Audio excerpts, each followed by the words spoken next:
بسم اللہ الرحمن الرحیم اعوذ باللہ من الشیطان الرجیم بسم اللہ الرحمن الرحیم الثانی فیما اذا دار الامر فی الواجب بین الاقل والاکثر۔ توجہ فرما لیں گا انشاءاللہ۔ موضوع بحث آپ کو یاد ہوگا شک فی المکلف بہ، یہی تھا۔ پھر اس کے بعد بحث چلی تھی کہ ہمیں علم اجمالی ہے، شک فی المکلف بہ ہے، لیکن اذا دار الامر بین المتباینین۔ پھر اس میں بات آئی تھی کہ شک فی مکلف بہ ہے تو کس میں؟ وہ تھا اذا دار الامر بین الواجب وغیرہ، جس کو ہم نے نام دیا تھا شبہ وجوبیہ کا۔ تو ابھی تک ہم یہ بحث کر چکے ہیں کہ اگر شبہ وجوبیہ ہو، امر دائر بین المتباینین ہو، تو وہاں حکم کیا ہے؟ شیخ اعظم احتیاط کے قائل تھے، پھر اس کے ساتھ تنبیہات بھی گزر گئے۔ شبہ وجوبیہ میں جو دوسری بحث ہے وہ ہے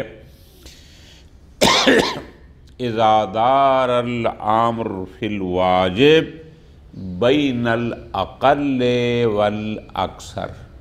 مجھے علم اجمالی ہے مکلف بہ کا، مجھے پتہ ہے فلاں شے میرے اوپر واجب ہے، لیکن اشتباہ اس حوالے سے ہے، تردد اس میں ہے کہ آیا اکثر واجب ہے یا اقل واجب ہے۔ جیسے میں نے گزارش کر رہا ہوں، مثلا یہ مجھے علم ہے کہ میرے اوپر نماز واجب ہے، اس کا علم اجمالی ہے، لیکن شک مجھے ہے کہ آیا وہ نماز 10 اجزاء والی میرے اوپر واجب ہے یا 9 اجزاء والی؟ آیا وہ 6 شرائط والی میرے اوپر واجب ہے یا 5 شرائط والی؟ یہ ہے اقل و اکثر۔ کچھ چیزیں تھوڑی سی متن کتاب سے ہٹ کر آپ کو لکھوانی ضروری ہیں تاکہ پھر آپ بعد میں بحث کرتے رہیں اور سمجھنا آسان ہو جائے۔ اقل و اکثر کی علماء کرام 2 قسمیں بناتے ہیں، ایک ہوتا ہے اقل و اکثر استقلالی، ایک ہوتا ہے اقل و اکثر ارتباطی۔ اچھا، یہ اقل و اکثر استقلالی اور اقل و اکثر ارتباطی، اس میں فرماتے ہیں کہ اگر شارع نے ہمیں جس چیز کا حکم دیا ہے، وہ مکلف ہے جس کا ہمیں علم ہے، تو اس حوالے سے یہ فرماتے ہیں کہ کبھی وہ مامور بہ ایسا ہوگا کہ اس کے کچھ افراد ہوں گے کہ یہ بھی اس کا فرد ہے، یہ بھی اس کا فرد ہے، یہ بھی اس کا فرد ہے، اور بسا اوقات مامور بہ کے بہت ساری چیزیں افراد نہیں ہوتے ہیں، اجزاء ہوتے ہیں۔ کیا مطلب؟ کہ یہ جز یہ جز ملے گی تو ایک مرکب وجود میں آئے گا۔ اگر مامور بہ کے مختلف متعدد افراد ہوں، وہاں کہا جاتا ہے اقل و اکثر استقلالی، کہ آیا اس کے 6 فرد ہیں یا اس کے 5 فرد ہیں۔ اور اگر وہ اس کے اجزاء ہوں تو اس میں کہا جاتا ہے کہ یہ اقل و اکثر ارتباطی ہے، کہ آیا یہ 6 اجزاء والی مامور بہ یہ ہمارے اوپر واجب ہے یا 5 اجزاء والا واجب ہے۔ ٹھیک ہو گیا؟ اس اقل و اکثر استقلالی اور اقل و اکثر ارتباطی کے حکم میں بھی فرق ہے۔ اقل و اکثر استقلالی کا فرد آغا جان یہ ہوتا ہے کہ جتنے افراد کو آپ بجا لائیں گے اتنی حد تک آپ مطیع شمار ہوں گے، وہ امتثال ہو جائے گا، وہ مجزی ہو جائے گا، بری ذمہ ہو جائیں گے، اور جن کو بجا نہیں لائیں گے فقط انہی کی نسبت آپ غیر ممتثل ہوں گے کہ جناب اس کو بجا نہیں لیا، اس کی اطاعت نہیں کی۔ مثال، یقین ہے مجھے کہ میں نے فلاں بندے کے پیسے دینے ہیں اور شک ہے اس میں آیا وہ 1000 روپیہ دینا ہے یا 800 دینا ہے۔ اب 600 700 800 500 یہ سارے اس کے افراد ہیں۔ اگر آپ اس کو 800 دے دیتے ہیں تو 800 کی حد تک آپ کا ذمہ بری ہو جائے گا، باقی رہ جائے گا 200، کیا وہ آپ پر واجب الادا ہے یا نہیں ہے۔ یہ ہو گیا اقل و اکثر استقلالی، مثال سمجھانے کے لیے یہاں مقصود ہے، ٹھیک ہو گیا۔ لیکن اقل و اکثر ارتباطی میں حکم یہ نہیں ہوتا۔ اگر وہ مرکب 10 اجزاء پر مشتمل ہے اور آپ 9 کو بجا لاتے ہیں اور 10ویں کے بغیر، تو گویا آپ نے اس کو بجا ہی نہیں لایا۔ یعنی اگر وہ 10 اجزاء پر مشتمل ہے تو جب تک 10 کے 10 کو بجا نہ لاؤ گویا کہ آپ نے کچھ کیا ہی۔ یہ نہیں کہہ سکتے کہ جناب 9 اجزاء کو بجا لایا ہوں لہذا 9 کی نسبت میرا ذمہ بری ہو گیا، باقی ایک جز رہ گئی، نہ، یہاں ایسا۔ اس کو کہتے ہیں آقا جان اقل و اکثر ارتباطی۔ بالکل مثال، آیا جو نماز ہمارے اوپر واجب ہے حامد کے بعد سورہ پڑھنا اس کی جز ہے یا نہیں؟ اب بغیر جز کے ہوگی تو اقل ہو جائے گی، اور بغیر سورہ کے سورہ والی ہوگی تو وہ اکثر ہو جائے گی۔ اب اگر کوئی شخص واقع میں حمد کے بعد سورہ پڑھنا واجب ہو اور ایک بندہ حمد کے بعد سورہ نہیں پڑھتا، تو ہم کہیں گے گویا اس نے نماز پڑھی ہی نہیں ہے۔ یہ نہ کہیں گے کہ جتنی پڑھی ہے وہ ہو گیا باقی رہ گئی، نہ۔ کیوں؟ جب تک سورہ نہ ہوگی، جب تک اکثر کو بجا نہیں لائے گا، تب تک گویا اس نے بجا ہی نہیں لایا۔ یہ ہوتا ہے اقل و اکثر ارتباطی۔ اب یہ ان کو ہو گیا فرق۔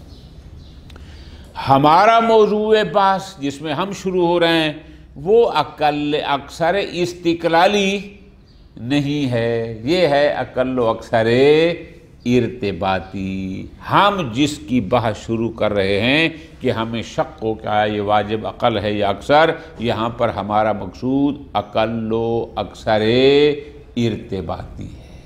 ٹھیک ہو گیا جی، یہ ہو گیا مقدمہ۔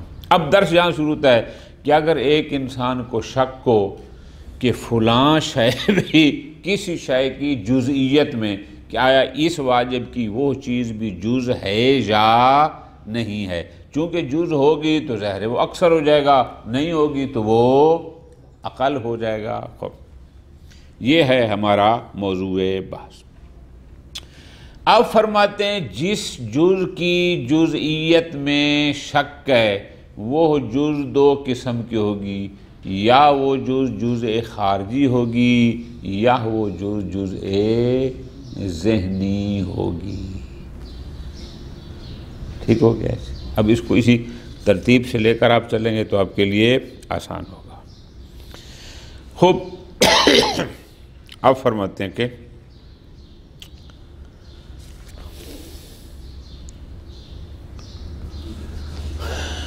جز خارجی اور جز ذہنی، پوری توجہ آقا جان، اس میں فرق ہے۔ جز خارجی اس کا تعلق کمیت سے ہے، کمیت کہتے ہیں یعنی تعداد کو۔ ٹھیک ہے جی، کہ آیا تکبیرۃ الاحرام کہنے کے بعد اور حمد پڑھنے سے پہلے استعاذہ واجب ہے یا واجب اب دیکھو نا، واجب ہوگا تو ایک جز کا اضافہ ہوگا، نہیں ہوگا تو وہ کم ہو جائے گا۔ تو یہ تعداد کے لحاظ سے جز خارجی کا تعلق کمیت سے ہے، تعداد کے لحاظ سے۔ یا وہ جز ذہنی ہوگی، جز ذہنی کا تعلق کیفیت سے ہے، یعنی افراد میں اضافہ نہیں ہوتا، کیفیت میں بہت لطف لینا ہے۔ کیسے؟ ہونا غلام آزاد ہے، لیکن ایک دفعہ ہوتا ایک ہی انسان آزاد ہے نا، کافر ہو تو بھی ایک عبد ہے، مومن ہو تو بھی ایک عبد ہے۔ اب شک ہے کہ آیا ایمان اس میں شرط ہے یا نہیں ہے؟ اگر ہم کہتے ہیں کہ عبد مومن ہو تو ایمان کیفیت سے ہے، کوئی تعداد میں اضافہ نہیں ہو رہا۔ تو یہ سطر بھی آپ کو علیحدہ لکھنی ہوگی کہ جزء خارجی میں اگر شک ہوگا، جزء خارجی کا تعلق کمیت سے ہے، یعنی تعداد سے ہے کہ آیا ایک جز بڑھ جائے گی، یا وہ جزء ذہنی ہوگی۔ جزء ذہنی سے مراد یہ ہے کہ اس کا تعلق کیفیت سے ہے، ٹھیک ہے جی، کہ آیا تعداد میں اضافہ نہیں ہو رہا لیکن کیفیت میں ایک خصوصیت میں اضافہ ہوگا، بس اس حد تک۔ اب یہ جو جزء ذہنی ہے اسی کو قید کہتے ہیں، ٹھیک ہو گیا جی؟ اچھا، فرماتے ہیں پھر جس چیز کی جزئیت کا ہمیں شک ہے، آیا وہ جزئیت یعنی بطور قید وجودی ہے کہ اس کو اس میں ہونا چاہیے، اس کو قید بھی کہتے ہیں اور شرط بھی کہتے ہیں، اور بسا اوقات ہوتی ہے وہ قید عدمی کہ یہ نہیں ہونا چاہیے۔ جیسے آپ کہتے ہیں نماز کی جگہ غصبی نہیں ہونی چاہیے، اس کو کہتے ہیں مانع۔ خوب، فی الحال ہمارا محل بحث قید ہے، یعنی شرط ہے کہ ایک شے کی جزئیت میں ہمیں شک ہے، تردد ہے، اور وہ بھی جو بطور شرط۔ اب فرماتے ہیں یہ جو قید ہے، یہ قید پھر دو قسم پر ہے، جیسے انہوں نے خود بیان فرمایا۔ دو قسم پر کس لحاظ سے ہے؟ ایک یہ ہے کہ آیا کہ وہ قید، بلکہ یوں گزارش کروں، ایک ہو جائے گا مقید، ایک ہو جائے گی قید۔ مامور بہ مقید ہوگا کہ اس کے لیے فلاں شے قید ہے۔ اب بسا اوقات اس قید کا انتزاع ہوتا ہے ایک ایسی شے سے جو مامور بہ کا غیر ہے۔ کیسے؟ بالکل آسان، ہمیں حکم ہوا نماز کا، اصل مامور بہ کیا ہے؟ صلاۃ، لیکن اس صلاۃ کے لیے حکم ہوا کہ لا صلاۃ الا بطہور، کہ نماز بغیر طہارت کے نہیں۔ اب یہ طہارت کہاں سے آتی ہے؟ طہارت کا اپنا کوئی وجود تو ہے نہیں کہ ہم دکھا سکیں کہ یہ طہارت ہے۔ تو جناب یہ ایک امر اعتباری ہے، یہ امر انتزاعی ہے، یہ حاصل ہوتی ہے وضو سے۔ وہ وضو کیا ہے؟ منہ دھونا، ہاتھ دھونا، سر کا مسح، پاؤں کا مسح۔ اب وہ ہاتھ منہ دھونا اور شے ہے، صلاۃ اور شے ہے، لیکن یہ طہارت جو صلاۃ کے لیے قید ہے یہ امر اعتباری ہے، یہ انتزاعی ہے، یہ لی جاتی ہے ایک اور شے سے جو خود صلاۃ کا غیر ہے۔ اس کا اپنا وجود ہے، جو آپ ہاتھ دھو رہے ہیں، جو آپ منہ دھو رہے ہیں، مسح کر رہے ہیں، اس کا اپنا ہے۔ وہاں سے ہم نے انتزاع کیا کہ اب ہمیں طہارت حاصل ہو گئی، اب جب ہو گئی تو اب ہم نماز بھی پڑھ سکتے ہیں۔ بسا اوقات ایسا ہوتا ہے کہ معمور بہ کوئی اور تھا اور اس قید کا انتزاع کیا گیا ایک اور شے سے جو معمور بہ سے ہٹ کر تھی، خارج تھی۔ اور بسا اوقات یہ ہوتا ہے کہ نہ وہی معمور بہ جو موجود ہے اس سے ہٹ کر کوئی نئی چیز نہیں ہوتی، بلکہ اسی میں ایک خاص کیفیت کو شرط قرار دیا جاتا ہے کہ یہ ایسا ہونا چاہیے، کوئی علیحدہ شے۔ مثلا حکم ہوا کہ غلام آزاد کرو لیکن وہ عبد مومن ہو، اب عبد بھی وہی ہے، مومن بھی، ایمان کوئی اس سے ہٹ کر علیحدہ اس میں نہیں ہے، بس اسی میں ایک خصوصیت کا، ایک کیفیت کا نام ہے۔ ٹھیک ہو گیا؟ بس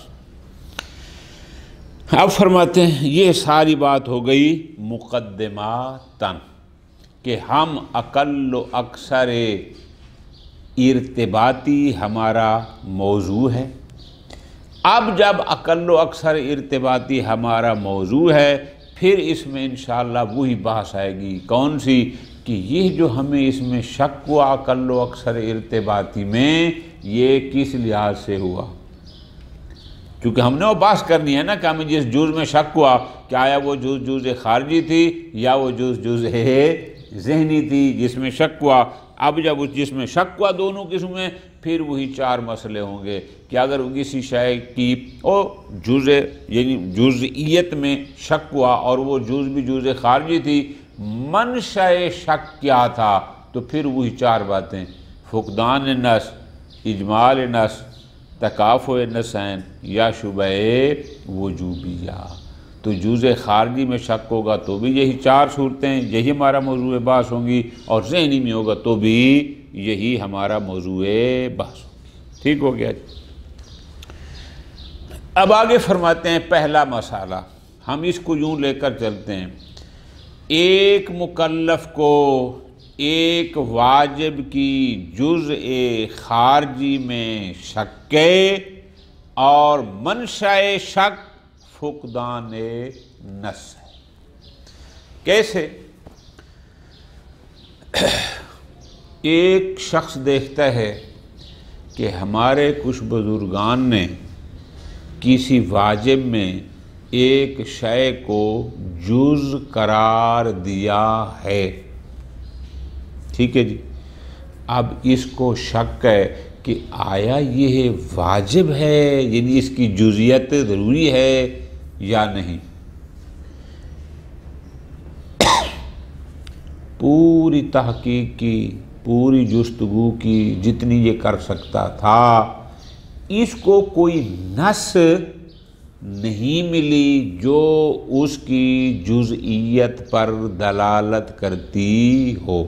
بالکل آسان، اس نے دیکھا چار فقہا، مثال کے طور پر 3 فقہا نے کہا ہے کہ حمد سے پہلے اور تکبیرۃ الاحرام کے بعد استعاذہ پڑھنا لازم ہے، لیکن اس کو اس وجوب استعاذہ پر کہیں سے کوئی نص نہیں مل سکی۔ تو بعض حضرات کہتے ہیں کہ یہاں احتیاط واجب ہے، لہٰذا یہ احتیاط پر عمل کرے اور اس پر استعاذہ پڑھنا واجب ہے، جبکہ دوسرے حضرات کہتے ہیں کہ نہ، کیونکہ اس کے پاس نص نہیں ہے لہذا فلاں فلاں انشاءاللہ ترجمے میں سب کی نام آ جائیں گے، وہ کہتے ہیں کہ اصالۃ الورع، کوئی احتیاط واجب نہیں ہے۔ شیخ اعظم رحمۃ اللہ علیہ کا اپنا نظریہ بھی اقل و اکثر ارتباطی، جہاں شک کو اقل و اکثر ارتباطی میں، اور وجہ منشأ شک فقدان نص ہو، وہاں پر یہ اصالۃ البراءت کے قائل ہیں۔ اور پھر فرماتے ہیں لنا، ہمارے پاس دلیل عقل بھی موجود ہے اور دلیل شرعی بھی، یعنی براءت عقلیہ بھی ہے اور براءت عقل کا مقدمہ آج پڑھتے ہیں، پھر انشاءاللہ اس پر بحث بعد میں ہوگی۔ وہ یہ ہوگی، وہ کہتے ہیں کہ دیکھو، اگر مولا نے مکلف پر ایک چیز واجب کی لیکن مکلف کو بتایا نہیں ہے اور مکلف اس کو انجام نہیں دیتا، تو کیا مولا اس مکلف کو عقاب کر سکتا ہے؟ جواب کیا ہوگا؟ عقاب، چونکہ عقاب بلا بیان کبھی ہے۔ عاقل کہتا ہے کہ جب تک اس کو بتائیں گے نہیں کیسے وہ امتثال کرے گا؟ یہ ہوگی ایک صورت۔ اگر مولا نے بیان تو کیا لیکن مکلف تک مولا کا وہ بیان پہنچا نہیں ہے، مکلف نے جتنی اس کی قدرت اور بساط تھی اس نے پوری محنت کی، کوشش کی، لیکن اس کو وہ چیز مل نہیں سکی۔ جب نہیں ملی اس نے اس کو انجام بھی نہیں دیا، تو عاقل کہتا ہے یہاں پر بھی ایسے مکلف کو عقاب کرنا کبھی ہے۔ کیوں؟ اس لیے کہ جتنا اس کے لیے ممکن تھا اس نے محنت کی ہے، اس کو ایک واجب کی 6 اجزاء ہونے کا 7 اجزاء ہونے کا علم ہو گیا، اس کو اس نے انجام دیا۔ اگر 8ویں یا 9ویں جز کے بارے میں کوشش کے باوجود بھی اس کو علم نہیں ہوا، تحقیق کے باوجود بھی نہیں ہوا اور بجا نہیں لایا، تو عاقل یہ کہتا ہے کہ یہاں عقاب قبیح ہے۔ ہمارا محل بحث بھی کہ اقل و اکثر ارتباطی تھا، جزئیت میں شک تھا، اس نے پوری محنت کی، کہیں سے بھی اس کو نص جزئیت پر نہ مل سکی۔ اب اگر یہ اس کے بغیر واجب کو انجام دیتا ہے تو عاقل کہتا ہے کہ اس کو عقاب کرنا کبھی ہے۔ اگر وہ واقع میں واجب تھی تو اس کو عقاب نہیں کر سکتے، کیونکہ اس نے تو پوری تحقیق کی ہے۔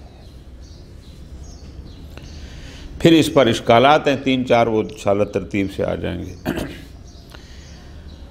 الثانی شبہ وجوبیہ میں دوسری بحث، پہلی تھی متباینین کے بارے میں، دوسری بحث اس بارے میں ہے کہ اذا دار الامر فی الواجب بین الاقل والاکثر۔ اب مہربانی کرنا وہ جو پہلی باتیں میں نوٹ کروا دیں کہ اقل و اکثر کی 2 قسمیں، استقلالی ارتباطی۔ ہمارا محل بحث اقل و اکثر ارتباطی ہے، استقلالی نہیں۔ یہ بحث کیا ہے؟ فرماتے ہیں یہ بحث ہے مرجع الی شک فی جزئیت شیء المامور بہ، کہ مکلف کو شک ہے کہ فلاں شے بھی آیا اس معمور بہ کی جز ہے، وعدم یا عدم جزئیت، وہ اس کی جز نہیں ہے۔ ایک شے کی جزئیت اور عدم جزئیت میں شک، ٹھیک ہو گیا؟ جیسے میں نے آپ کو مثال دی ہے کہ آیا حمد کے بعد سورہ پڑھنا جز ہے یا نہیں، ہوگی تو اکثر بن جائے گا، نہیں ہوگی تو اقل۔ وَهُوَ عَلَىٰ قِسْمَيْن، اب وہ جس جز میں اس کو شک ہے وہ جز 2 قسم کی ہوتی ہے، چونکہ جز مشکوک یا جز خارجی ہوگی یا جز ذہنی ہوگی۔ جز ذہنی هو القید، اسی کو قید کہتے ہیں، البتہ استاد اعتمادی کہتے ہیں قید نہیں بلکہ اس کہیں وہ تقید، یعنی تقید یعنی ایک تو مقید کا قید کے ساتھ جو تقید ہے اس کو کہتے ہیں۔ خوب، وَهُوَ عَلَىٰ قِسْمَيْن، پھر اس جز ذہنی کی بھی 2 قسمیں ہیں۔ لِأَنَّ الْقَيْدَ إِمَّا مُنْتَزَعٌ مِنْ أَمْرٍ خَارِجِيٍّ مُغَايِرٍ لِلْمَأْمُورِ بِهِ فِي الْوُجُودِ الْخَارِجِي، ایک معمور بہ کا وجود ہے، اور فرماتے ہیں کہ بسا اوقات یہ قید ایک ایسے امر خارجی سے منتزع ہوگی، یعنی وہ اعتباری ہوگی، انتزاع کریں گے کہ وہ امر خارجی اپنے وجود خارجی کے لحاظ سے معمور بہ کا غیر ہے، یعنی اس کا اپنا وجود ہے، معمور بہ کا اپنا وجود ہے۔ جیسے میں نے آپ کو آسان مثال سمجھائی، صلاۃ معمور بہ ہے، وضو امر خارجی ہے، اس کا اپنا وجود ہے، وہاں منہ دھونا ہوتا ہے، وہاں ہاتھ دھونے ہوتے ہیں، وہاں مسح کرنا ہوتا ہے، جبکہ صلاۃ اور شے ہے۔ خود فمرجع اعتبار ذالک القید، اب جب ہم کہتے ہیں کہ یہ معمور بہ فلاں قید کے ساتھ مقید ہے. جب ہم کہتے ہیں کہ لا صلاۃ الا بطہور اور طہارت کسی اور شے سے انتزاع کی جاتی ہے تو یہ قید بتائے گی الی ایجاب ذالک الامر الخارجی، یہ قید کہے گی کہ فلاں امر بھی تمہارے اوپر واجب ہے. یعنی طہارت کی قید وضو کو واجب کرتی ہے. کیوں؟ چونکہ طہارت بغیر وضو یا غسل کے حاصل نہیں ہو سکتی. کل وضو الذی یصیر منشأ للطہارہ، اس لیے کہ وضو یہ منشأ طہارت ہے، وضو سے طہارت آتی ہے اور طہارت کے ساتھ صلاۃ مقید ہے. اب دیکھو ذرا تفصیل کیا ہو. مامور بے کیا تھا؟ صلاۃ. اس کے لیے قید کیا تھی؟ طہارت. لیکن وہ طہارت کسی اور شے سے منتزع ہوتی ہے جو وجود خارجی کے لحاظ سے صلاۃ سے مامور بے سے مغایر ہے، علیحدہ ہے. یا ایسی قید ہوگی وَإِمَّا خصوصیتٌ، یا پھر وہ منتزع نہیں بلکہ ایک کیفیت ہے متحدۃ فی الوجود، جو مامور بہ کے ساتھ بلحاظ وجود متحد ہے کہ ان کا وجود ایک ہی ہے، دو وجود علیحدہ علیحدہ نہیں ہیں. مثال دے رہے ہیں کما اذا دار الامر بین وجوب مطلق رقبہ، مثلاً کہ آیا میرے اوپر بس ایک غلام آزاد کرنا واجب ہے، چاہے وہ کافر ہو، چاہے وہ عیسائی ہو، چاہے مسلمان ہو، چاہے مومن ہو، اور رقبۃ خاصہ، یا حتماً وہ رقبہ مومن ہو. اب ظاہر مومن ہے تو بھی وہی رقبہ ہے، غیر مومن ہے تو بھی، یعنی اس میں کوئی اضافہ، اسی رقبہ میں ایک کیفیت کا نام ہے اور وہ ہے ایمان والی کہ مومن ہو. اب اس سے ہٹ کر کوئی علیحدہ شے وجود خارجی اسی وہی ہے.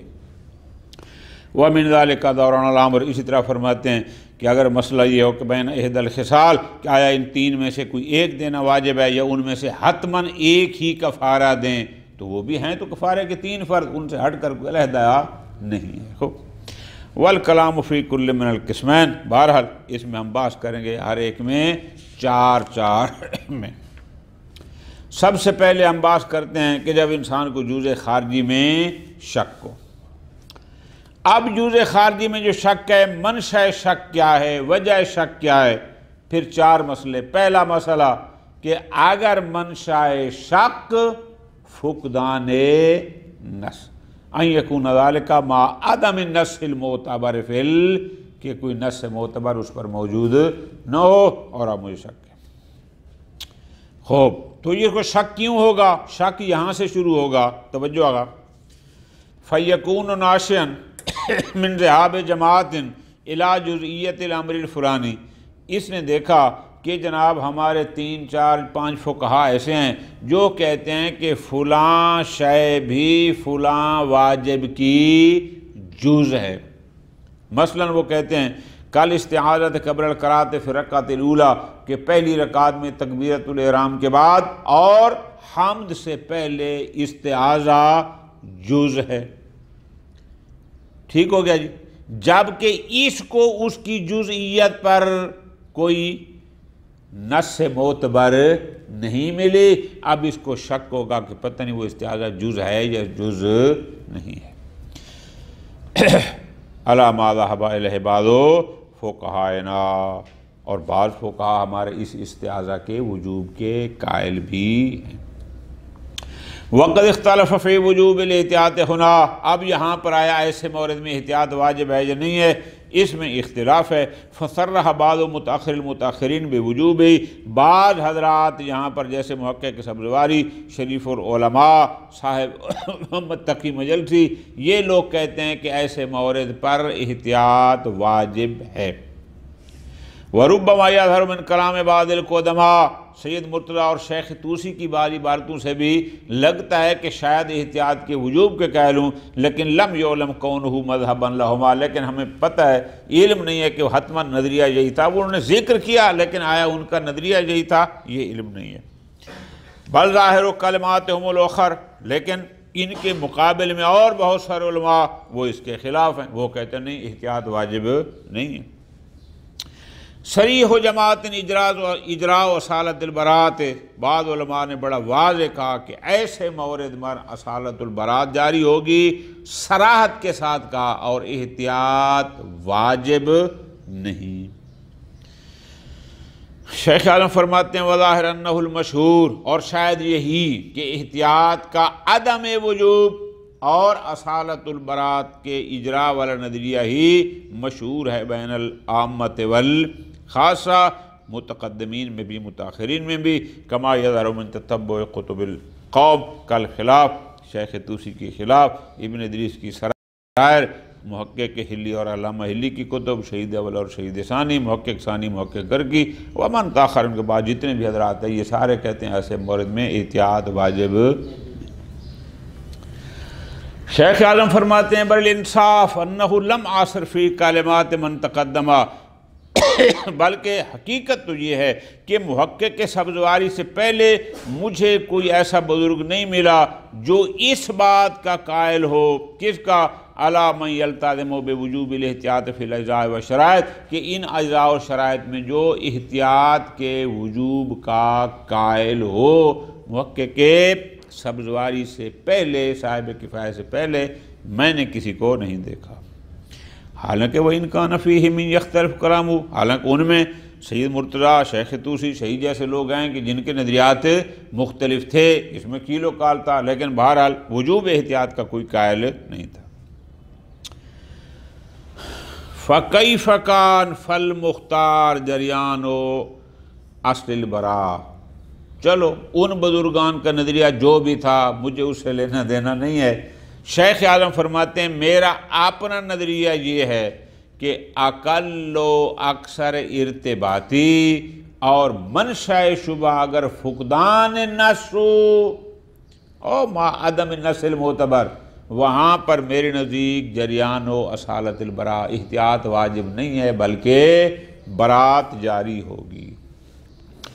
لنا علی ذالک، ہمارے پاس اپنے اس نظریے پر کہ کیوں ہم عدم وجوب احتیاط کے لیے ہم کہتے ہیں برات جاری کرو، حکم العقل، ہمارے پاس دلیل عقلی بھی ہے، وما وارد من النقل، اور دلیل نقلی بھی موجود ہے۔ اما العقل، پہلے شروع کرتے ہیں دلیل عقلی کو، فرماتے ہیں فالاستقلال ہی، عقل مستقل ہے، جن یہ مستقلات عقلیہ میں سے کیا؟ بِقُبْحِ مُؤَاخَذَتِ مَنْ كُلِّفَ بِمُرَكَّبٍ، کہ ایک مکلف پر ایک مرکب کی تکلیف آئی، یعنی اس کو کہا گیا کہ فلاں مرکب کو بجا لاؤ، مرکب وہ ہوتا ہے جو چند اجزاء سے مل کر وجود میں آتا ہے، ٹھیک ہو گیا جی۔ مولا نے کہا فلاں واجب مرکب کو انجام دو، ترتیب سے چلنا گا، لم یعلم من اجزائہ الا عدۃ اجزاء، اور مکلف اس مرکب کی کچھ اجزاء کا علم رکھتا تھا، سب کا نہیں رکھتا تھا، وَيَشُكُّ، مکلف شک کرتا ہے، فِي أَنَّهُ هُوَ هَذَا، کہ آیا وہ یہی مرکب ہے جو میں بجا جس کا مجھے علم ہے، أَوْ لَهُ جُزْءٌ آخر، یا اس کی کوئی اور اجزاء بھی ہیں، یہ شک کرتا ہے، وَهُوَ الشَّيْءُ الْفُلَانِي۔ ثُمَّ بَذَلَ جُهْدَهُ فِي طَلَبِ الدَّلِيلِ، پھر اس نے اپنی پوری کوشش کی، کس پر؟ دلیل تلاش کرتا رہا، کس کے لیے؟ علی جزئیت ذالک الامر، کہ مجھے اس شے کی جزئیت پر کوئی دلیل مل جائے، فلم یقتدر، لیکن اس کو اس کی جزئیت پر کوئی دلیل نہ ملی، فَأَتَى بِمَا عَلِمَا، پس اس مرکب کی جتنی اجزاء کا علم ہو گیا ان کو بجا لایا، وَتَرَكَ الْمَشْكُوكَ، اور جس میں شک تھا دلیل نہیں ملی اس کو اس نے چھوڑ دیا۔ اس چھوڑنے پر پھر واپس جاؤ، عقل کہتا ہے کہ اس نے جو اس مشکوک کو بجا نہیں لایا، پوری جستجو کے باوجود عقل کہتا ہے اس بجا نہ لانے پر مواخذہ کرنا، عقاب کرنا کبھی ہے۔ اور عقل جب کہتا ہے کبھی ہے تو اس کا مطلب ہے پھر شرعاً واجب بھی نہیں. کلما حکم بالعقل حکم بالشرع. آگے فرماتے ہیں خصوصاً اور خاص کر ما اعتراف المولا، اگر مولا خود اس بات کو قبول کر لے بِأَنِّي مَا نَسَبْتُ لَكَ عَلَيْهِ دَلَالَةً، کہ وہ جو شے میں نے تیرے اوپر واجب کی تھی میں نے اس پر کوئی دلیل قائم نہیں کی. دلیل قائم نہیں کی تو پھر کیسے اس پر عقاب کرے گا؟ یہ عقلاً کبھی ہے.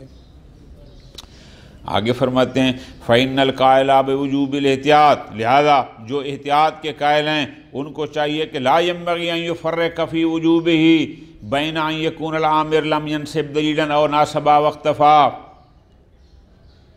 بھائی اگر عامر نے خود دلیل قائم نہ کی ہو، بیان نہ کیا ہو، تو احتیاطی کیا کہتے ہیں؟ وہاں پر احتیاط نہیں ہے. پھر ہمارے نزدیک چاہے عامر نے کوئی دلیل بیان نہیں کی تو بھی آپ احتیاط کے قائل ہوں، یا اس نے بیان کیا ہے لیکن مکلف پر مخفی ہو گئی، اس کو نہیں ملی، دونوں صورتوں میں آپ احتیاط کے قائل ہوں حالانکہ آپ نہیں ہیں. زیادہ زیادہ یہ کہیں گے کہ ان ترک نسب من العامر، اگر عامر کوئی دلالت وہ دلیل قائم نہیں کرتا، مکلف بتاتا نہیں ہے، تو یہ عامر کی طرف سے ارتکاب قبح ہے اور یہ کبھی ہے. لیکن عامر کی طرف سے ایک قبح کا ارتکاب لا یرفع التکلیف بالاحتیاط، اس صورت میں وہ مکلف پر احتیاط کو رفع نہیں کرتا، اس پر ہر حال میں ہونی چاہیے تھی حالانکہ آپ اس کے قائل نہیں ہیں. لہذا ہمارے نزدیک چاہے عامر بیان نہ کرے دلیل کو تو بھی اصالت البراءت ہے، بیان کرے لیکن دلیل مکلف کے لیے مخفی ہو جائے اور تحقیق کے باوجود بھی نہ ملے، ہمارے نزدیک پھر بھی اس کے پر واجب نہیں ہے، اس کے لیے برات ہے اور اس کو عقاب کرنا کبھی ہے. صلی اللہ علیہ محمد وآلہ محمد.